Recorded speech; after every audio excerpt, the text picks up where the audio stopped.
ce soir, on ne voit que des écrivains confirmés, des vieux routiers des plateaux télé. Mais alors, où est la relève? Où sont les jeunes pousses? Eh bien, vous allez découvrir ce soir.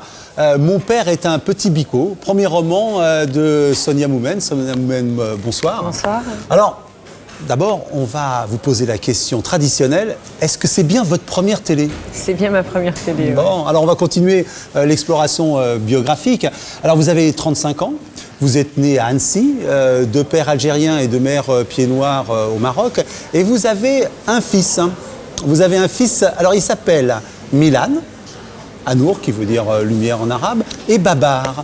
Alors j'avoue que ça m'a surpris. Alors qu'est-ce que ça veut dire? Comment on peut prénommer son fils Babar? Apparemment on peut, puisque c'est quand même, Babar dirige quand même un royaume très important qui est celui de l'enfance et des éléphants. Donc on a eu envie que notre petit garçon aussi soit le roi d'un royaume.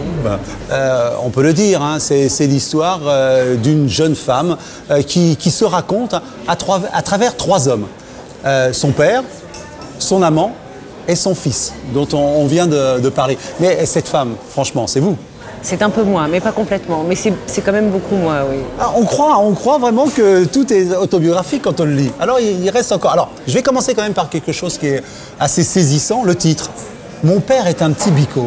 J'ai envie de vous demander, Sonia Moumen, qu'est-ce qu'il en a pensé, votre père, de ce titre? Ça l'a beaucoup amusé. Lui qui a cherché pendant des années à camoufler ses origines et qui nous a toujours soutenus, qui n'était pas algérien mais pied noir, qui ne nous a jamais parlé arabe, qui a renié sa religion. Je crois que ça l'a beaucoup amusé, que par un pied de nez, on clame haut et fort finalement qu'il est bien un petit bico. Oui, alors mais c'est quand même un petit bico particulier hein, dont vous êtes très très fier parce que votre père, c'était aussi un amoureux des mots. Un fou de dictionnaire, par exemple. Alors, je pense que c'est lui qui vous a transmis cet amour de la langue. Je crois que c'est effectivement lui. Mon père, quand il est arrivé en France, a eu besoin de s'intégrer. Son intégration est passée, entre autres, par un apprentissage forcené de la langue française et une maîtrise impressionnante. Mon père parle mieux français que les Français. C'est une formule que vous utilisez souvent, oui. Dans le texte, avec un niveau de langage impressionnant. Et il nous a assommés pendant toute notre enfance avec l'étymologie des mots, avec les citations, avec les synonymes. Aujourd'hui, je crois que je lui dois la richesse de mon vocabulaire. Je crois que je lui dois beaucoup.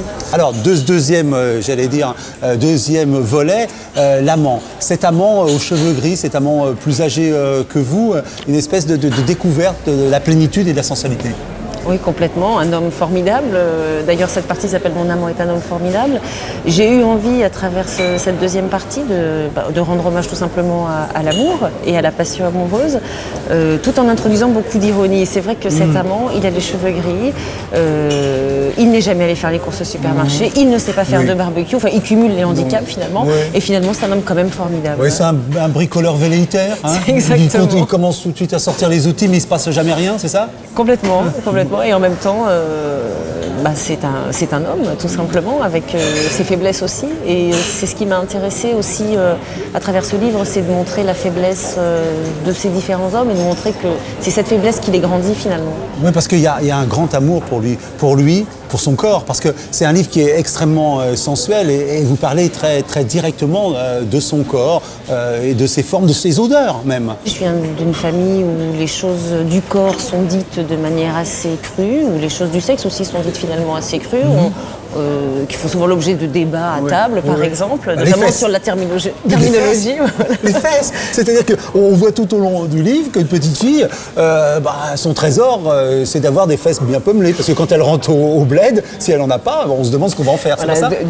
D'où mon grand désagrément quand j'étais adolescente ou préadolescente, parce que je n'avais pas de fesses rebondies, et donc je n'étais pas un objet de désir. Bon, depuis, je me suis largement rattrapée, mais en tous les cas, oui, la sensualité fait partie pour moi du quotidien, de la vie amoureuse, mais aussi de la vie tout court. Et j'ai essayé de transmettre ça aussi par le langage. Donc vous n'aimeriez pas qu'on dise Sonia Moumen, un écrivain beurette? Absolument pas. Je sais qu'on va aussi essayer de me classer dans la catégorie de la bourgeoise. Oui, la bourgeoise, voilà. Parce que c'est très tendance. D'abord, je ne suis pas beurre et par ailleurs, je ne suis pas bourgeoise. Donc je refuse d'entrer dans cette catégorie. Puis c'est aussi mon côté rebelle. J'ai pas envie qu'on me mette dans une case. Je voudrais vous faire lire, ou vous demander de lire un extrait des Mille et une nuits, chef-d'œuvre de la littérature arabe, et d'être un peu ce soir qui vient de sortir. C'est une édition Pléiade qui est très belle et qui vient justement de sortir. Et j'aimerais que vous soyez ce soir notre cher Hazan, que vous nous lisiez un passage. Et bien sûr, j'ai choisi un passage qui rend compte de toute cette sensualité qu'on trouve dans votre texte. Je vous écoute. D'un clin d'œil, elle renvoya ses suivantes. On reprend. D'un clin d'œil, elle renvoya ses suivantes.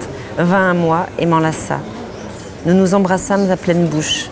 Elle me suça la lèvre supérieure. Je lui suçai la lèvre inférieure. Bientôt, mes mains descendirent vers ses hanches. Je lui fis un clin d'œil et nous nous abattîmes sur le sol. Elle dégrafa son sarouel. Je m'engageai entre ses jambes aux chevilles cerclées d'anneaux. Ce ne fut plus que caresses et accolades, minauderies et tendres propos, morsures et enjambements, poursuites aux quatre coins. Enfin, rompue et épuisée, elle s'abandonna à une voluptueuse inconscience. Voilà, on vous remercie. Et moi, je suis certain, je peux vous le dire, que ça n'est pas votre dernière télévision, en tout cas. Merci, Samia. Merci à vous.